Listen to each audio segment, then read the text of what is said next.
ဟုတ်ကဲ့အခုဆိုရင်ကျွန်တော်စီလက်ထည့်တာပေါ့နော်ကားစီလက်ထည့်တယ်စီထည့်ပြီးတော့ပြန်มาဖြစ်ပါတယ်စီဆိုင်ကနေထွက်တော့မယ်လမ်းမကြီးကိုထွက်ဖို့စောင့်နေပါတယ်စီဆိုင်ကနေလမ်းမကြီးကိုထွက်တဲ့ချိန်ကျရင်တတိထားရတယ်နော်ဟိုဘက်ကြည့်ဒီဘက်ကြည့်ကားတွေကတအားမြန်တယ်ကြီးတယ်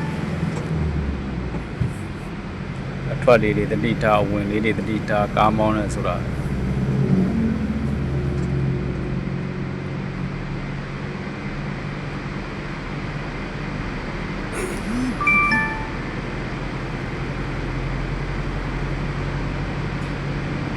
ကျွန်တော်ကော်တောင်ပြန်လာတာပေါ့စီထည့်ပြီးတော့စီကတော့တစ်ခါထည့်ရင်တိုင်ကြီးအပြည့်ထည့်တယ်တစ်ခါတော့ထည့်1600ကျော်လောက်ကုန်တယ်မောင်းရတာတော့နှစ်ပတ်လောက်မောင်းရတာပေါ့နှစ်ပတ်တစ်လဆိုရင်စီနှစ်ခါထည့်ရတယ်